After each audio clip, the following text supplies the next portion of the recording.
Okay, இப்போ பாத்தீங்கன்னா எந்த கிரிட்டுக்கு இடையிலையுமே ஒரு ஸ்பேஸ், ஒரு கேப்ன்றதே இல்லை. இந்த கேப் எப்படி நம்ம பண்ணலாம் அப்படின்னா,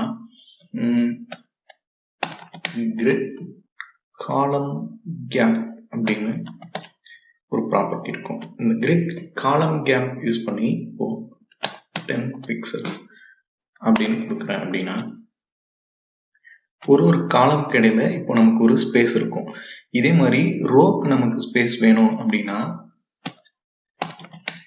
கிரிட் ரோ கேப், இது ஒரு 20 பிக்சல். இப்படிதான் ஒரு காலமுக்கும் ரோக்கும் இடையில நம்ம ஸ்பேஸ் எடுத்துக்கணும்.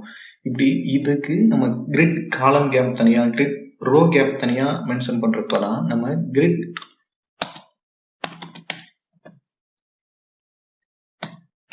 கேப் அப்படின்ற ஒரு ப்ராப்பர்ட்டியை டைரக்டா யூஸ் பண்ணி நான் ஃபர்ஸ்ட் நம்ம ரோவை தான் டிஃபைன் பண்ணணும். 10 பிக்சல் அப்படின்னும் காலம்க்கு 5 பிக்சல் அப்படின்னு சொல்லி டிஃபைன் பண்றேன். இப்படி ஒரு கிரிட்டுக்கு இடையில நம்ம ஸ்பேஸ் கேப் நம்ம இப்படிதான் எடுத்துக்குவோம். ஓகே, நமக்கு இந்த கிரிட்டோட ஸ்பேஸ்லாம் டிஃபைன் பண்ண முடியும். இப்போ எப்படின்னா, இப்போ தேர்ட் காலம் ஃபுல்லா எடுத்துருக்கு. நமக்கு வந்து இப்போ 2 ரோஸா பிரிச்சிருக்கோம், 3 காலம்ஸா பிரிச்சிருக்கோம். பட் நமக்கிட்ட 5 நம்பர் வரைக்கும் தான் இருக்குது.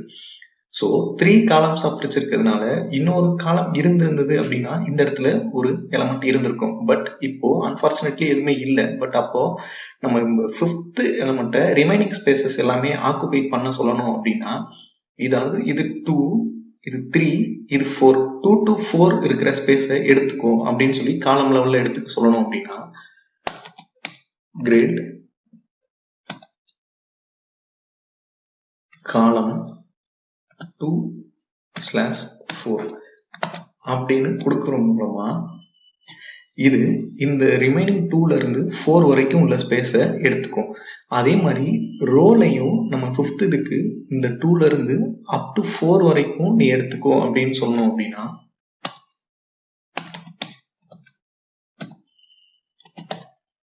ரோ 2/4 இங்க 2 to 4னா இந்த 4 மேல இங்க இருக்குது 2, இது 3, இது 4. அப்ப அப் டு தி ஸ்பேஸ் 5 நமக்கு எடுத்துக்கும். இப்போ நான் ரிஃப்ரெஷ் பண்றேன். ஓகே, இப்படிதான் நம்ம கிரிட் காலமுக்கும் ரோக்கும் நம்ம எவ்வளவு காலம் ஆக்குபை பண்ணிக்கிட்டோம் அப்படின்னு சொல்லியும் நம்மளால டிஃபைன் பண்ண முடியும்.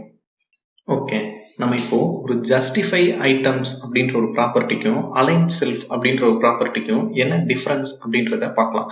இப்போ இந்த ஸ்பேஸ்ல இந்த 1ன்ற பிளாக் என்டையர் பிளாக்கே எடுத்திருக்கு, 2 அதுக்கான பிளாக்கோட ஸ்பேஸ் என்டையரா எடுத்திருக்கு. பட் இந்த 2ன்ற பிளாக்ல இது வந்து சென்டரா மட்டும்தான் இது அலைன் ஆயிருக்கணும் அப்படின்றத நான் சொல்லணும். அப்படின்னா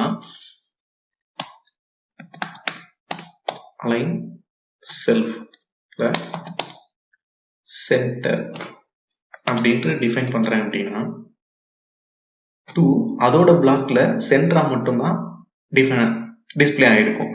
ஸோ அதே இது வந்து எண்ட் பொசிஷன் வரைக்கும் இருக்கணும், அது வந்து அந்த பிளாக்கோட எண்ட்ல தான் டிஸ்பிளே ஆகணும். அப்படின்னா எண்ட், அதாவது வெர்டிகலா அலைன் பண்ணலாம். ஃபர்ஸ்ட் ஹரிசாண்டலா அது சென்டர்ல இருந்தது, இப்போ வெர்டிகலா எண்ட் பொசிஷன்ல வந்து நமக்கு டிஸ்பிளே ஆகும். ஸோ இந்த என்டையர் பிளாக்கையுமே நான் வந்து இப்போ சென்டர் எண்ட்ல எல்லாம் டிஸ்பிளே பண்ணணும். அப்படின்னா அதுக்கு தான் ஜஸ்டிஃபை ஐட்டம்ஸ் அப்படின்ற ப்ராப்பர்ட்டி யூஸ் பண்றோம். நம்ம இந்த மெயின் கண்டெய்னர்ல